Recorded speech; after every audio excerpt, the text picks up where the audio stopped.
다석사상으로 읽는 삶과 죽음의 철학, 죽음 공부 122번째 시간입니다.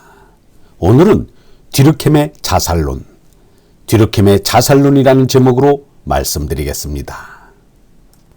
톨스토이는 그때의 심리 상태를 자세히 털어놓았습니다.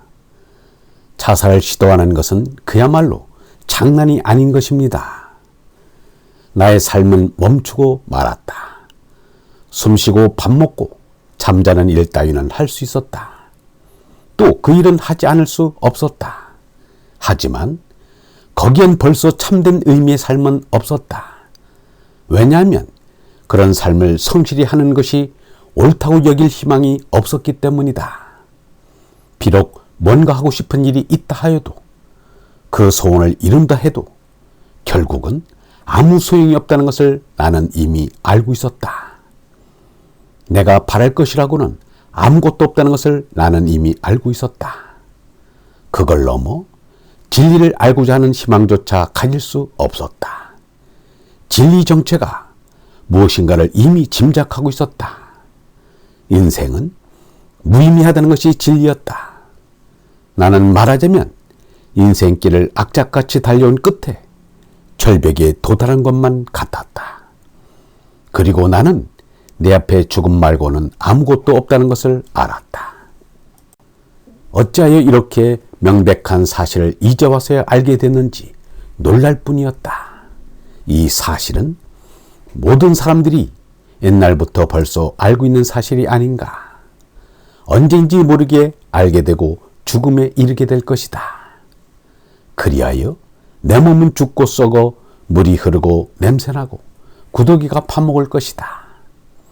나의 언행조차 사람들로부터 잊힐 것이다. 그런데 무엇 때문에 살아보겠다고 몸부림을 치느냐 말이다. 무슨 수로 이 사실에 눈을 가리고 살아나갈 수 있겠느냐 말이다. 참으로 놀라운 일이다. 그렇다. 우리가 몸살에 취해 있는 동안만 우리는 살 수 있는 것이다. 하지만 도취에서 깨어나기 무섭게 우리는 이제까지 나의 삶이 모두가 어리석은 죄 속임의 허망에 지나지 않는다는 것을 인정하지 않을 수 없다. 그것이 내 인생의 본 모습이다. 우리의 삶에는 참으로 기쁘고 즐거운 일이라고는 아무것도 없다. 다만 참혹과 허무만이 있을 뿐이다. 톨스토이가 목숨을 걸 정도로 매달렸던 스핑크스의 수수께끼는 아래와 같습니다. 욕망을 가진 나는 무엇이며 왜 살아야 하나? 우주는 왜 존재하며 우주란 무엇인가? 내 앞길에서 나를 기다리고 있는 그 피할 수 없는 죽음으로도 멸망하지 않는 유구한 의의가 나의 삶에 있는가? 내가 이 영원무한한 우주에 존재하면서 잠시 동안 불안정하게 살아가는 것도 나름의 의미가 있는가? 톨스토이는 스스로에게 이러한 물음을 던지지 않을 수 없었습니다. 이 문제는 짐승이 아닌 이성을 가진 사람으로 살려는 이에게는 피할 수 없는 밝혀야 할 명제요 화두입니다. 그래야 사람들은 어떻게 해서라도 여기에 대답을 하고 있습니다. 그렇지 않고는 우리가 하루도 살 수 없기 때문입니다. 듀르켐은 자살론에 쓰기를, 만일 생활이 힘들어질수록 자살이 증가한다면 삶이 용이해질수록 자살은 감소해야 할 것이다. 그런데 생활 필수품의 가격이 극심하게 상승하면 자살도 증가하는 것은 사실이지만 그 반대의 경우라 해서 자살이 평균 이하로 내려가지는 않는다고 하였습니다. 그래서 경제적인 후진국들이 굶주리면서도 꿋꿋이 살아가는 것은 빈곤이 오히려 사람의 무한한 욕망을 막아주어 아노미성 자살을 막는 역할을 한다는 것입니다. 듀르켐은 자살의 유형을 세 가지로 나누어 설명하였습니다. 첫째, 이기적인 자살.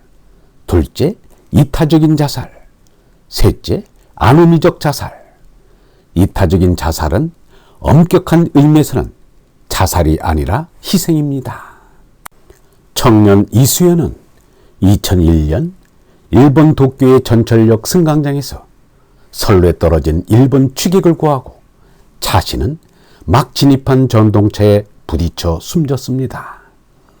그는 자신이 위험에 빠질 수도 있다는 것을 알면서도 살신성인의 정신으로 사람의 생명을 건졌습니다. 그리고 끝내 자신은 죽었습니다. 이 죽음은 이타적 자살입니다. 이타적 자살은 자살이라고 부르지 않습니다. 어떤 의미로는 예수의 죽음도 이타적인 자살입니다.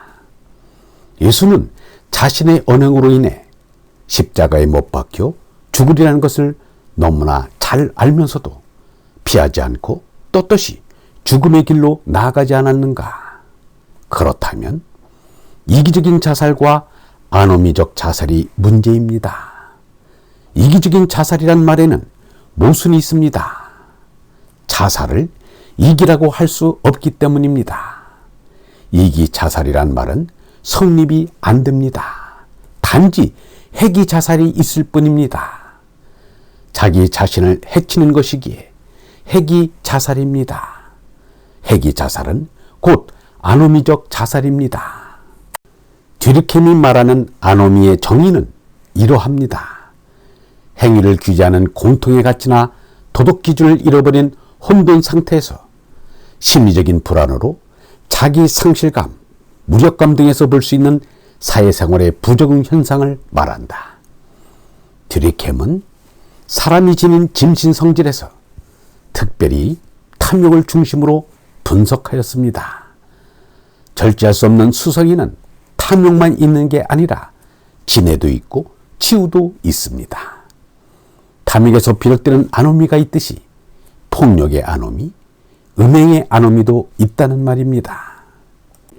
중국 후난성의 차오중이라는 사람은 70살까지 2000여 명의 여인과 성관계를 맺어오다가 71살에 자살했다고 합니다. 한 여인에게 1억 3천만 원씩 돈을 주었다고 합니다. 끝모로는 그야말로 어리석은 사랑인 치정 끝에 자멸한 것입니다. 그에게 구원의 길이 있다면 그 음욕을 절제하는 가치관을 심어주는 것입니다. 치정의 아노미는 차후중리만 저지른 게 아닙니다. 엽석에 빠진 옛 군왕들로부터 오늘의 성범죄자들까지 모두가 치정의 아노미를 보여주는 것입니다. 실로 절제할 수 없는 수욕입니다. 진에 의한 폭력도 한 번 쓰기 시작하면 멈추기 어렵습니다. 독일의 정치가인 히틀러는 제2차 세계대전을 일으키고는 뒷감당을 못하여 자살해 죽었습니다. 징기스칸이나 알렉산드로스가 급작스럽게 죽은 것도 크게 보면 자기 묘혈을 스스로 판 자살인 것입니다. 그들을 구할 수 있는 길도 수성을 견제하는 영성의 깨달음뿐입니다. 노자가 말하였습니다. 화막되어 부지족이라 만족할 줄 모르는 것보다 더 큰 화는 없다는 뜻입니다. 지족 불욕이라 족한 줄 알면 욕됨이 없다고도 말하였습니다. 유영무가 말하였습니다. 사람이 바라는 공평 자유를 언제 만나볼 것인가? 마음에서 공평 자유를 찾는데 삼독이든 중언부터 몸통부터 변두리 팔다리가 악을 저지르려고 한다. 악을 보면 끔찍한데도 자꾸 악이 세상에 나오는 것은 사람의 마음속에 삼독이 들어있기 때문이다. 하느님하고 나하고는 무슨 관계가 있다. 삼독이든 몸 아닌 언론은 나와 하느님이 하나이다. 이 어레나가 정말 더 없는 나이다. 대적할 것 없는 나이다. 배타적이 아닌 나이다. 하나 아닌 것이 없다. 이 얼라 하나를 모르기 때문에 탐진치 삼독이든 몸나를 내세운다. 이 삼독의 진화는 온 세상을 다 잡아먹어도 배부르다고 말하지 않는다. 죄다 잡아먹고도 그만두는 일이 없다. 이것을 통일이라고 허울 좋게 말한다. 그리하여 마른 콩 먹고 배 터져 죽는 속골이 된다. 얼번 여러분, 하나가 절대가 진리입니다. 그 하나가 절대가 되는 것이 우리의 목적이요 신앙입니다. 영성신학원 다석아카데미의 하늘소리였습니다.